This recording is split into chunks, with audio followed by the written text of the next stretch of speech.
बिस्मिल्लाहिर्रहमानिर्रहीम। इसमें मोहम्मद इरफान अफजल और आप देख रहे हैं यूनिवर्सल वीज़ा गाइडेंस। मैं लेकर आता हूँ आपके तमाम इमिग्रेशन मसाइल का हल। जिन दोस्तों ने इस चैनल को सब्सक्राइब नहीं किया उनसे रिक्वेस्ट है कि चैनल को लाइक करें, सब्सक्राइब करें और शेयर करें ताकि हमारे कम्युनिटी में इजाफा हो।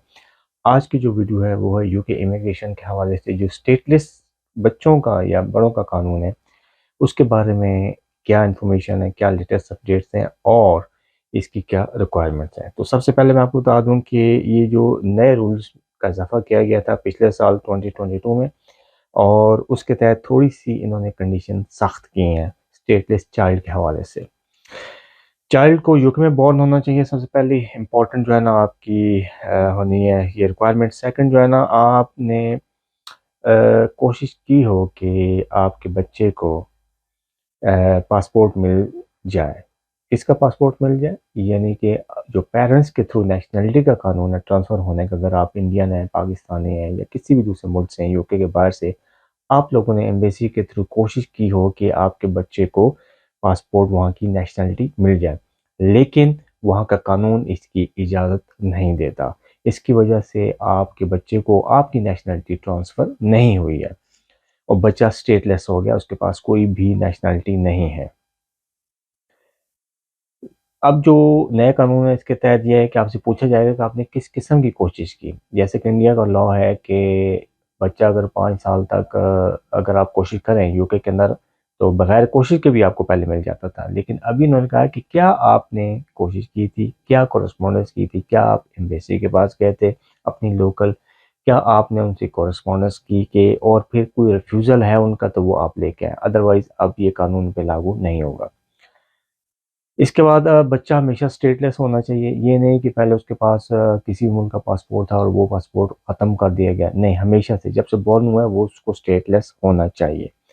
और वालिदैन के हवाले से मैं बता दूं कि उनकी नेशनलिटी बहुत मैटर करती है, क्योंकि अगर हम पाकिस्तान की बात करते हैं तो वो ऑटोमेटिकली उस बच्चों को नेशनलिटी ट्रांसफ़र हो जाती है अगर एक भी पेरेंट उसका पाकिस्तानी नेशनल हो।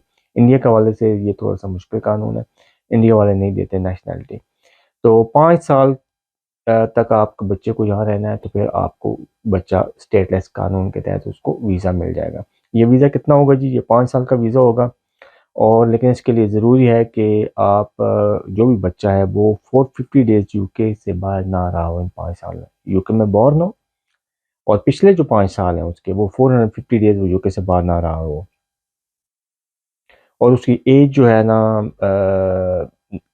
5 से 17 साल के दौरान में उसने कोशिश की हो कि उसको नेशनलिटी मिल जाए कहीं भी, लेकिन कहीं भी नहीं मिली। 5 साल का वीज़ा मिलेगा, उसके बाद आपको इंडेफिनिट लीव टू रिमेन मिल जाएगा बच्चे को। इसकी बिना पे आपको जो पेरेंट्स हैं अगर वो इलीगल हैं तो फिर वीज़ा मिलने के चांसेस होते हैं।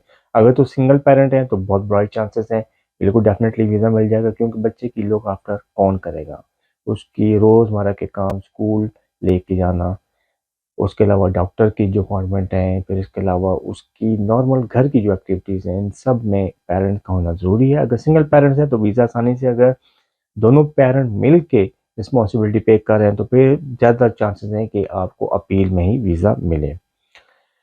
इसके लिए एक और जो है ना वो ज़रूरी है कि आपको देखना पड़ेगा कि बच्चे की जो वेलफेयर है वो किस में है, क्योंकि एक बच्चा पैदा होता है अगर यूके में तो उसके ऊपर जो जिस मुल्क में वो पैदा हुआ है उसका कानून लागू होता है कि उनको उस बच्चे की वेलफेयर का ख्याल रखना है। बच्चे की वेलफेयर के हवाले से अगर देखा जाए तो यूके बहुत अच्छा है।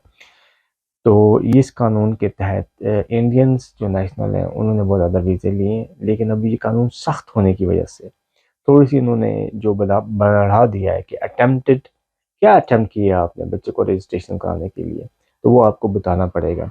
यूके क्यों बाउंड है इस कानून का, क्योंकि यूके ने 2 कन्वेंशन जो है ना उसको साइन किया हुआ है। एक कन्वेंशन है 1954 का, convention of status of stateless person, और दूसरा कन्वेंशन है 1961 का जिसमें है रिडक्शन ऑफ स्टेटलेसनेस। तो ये दोनों कन्वेंशन साइन किए हुए हैं, इंटरनेशनल ये कन्वेंशन है।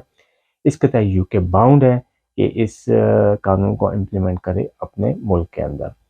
तो अगर तो आपके बच्चे की एज 17 से कम है, बल्कि और 5 साल से ज़्यादा उसको हो चुके हैं यूके में रहते हुए, तो आप एलिजिबल हैं स्टेटलेस चाइल्ड के तहत वीज़ा लेने के। तो ये थी कुछ लेटेस्ट इन्फॉर्मेशन। आई होप आपको वीडियो पसंद आई होगी। अपना और अपने लोगों का बहुत ख्याल रखें। मेरे चैनल को भी थैंक यू।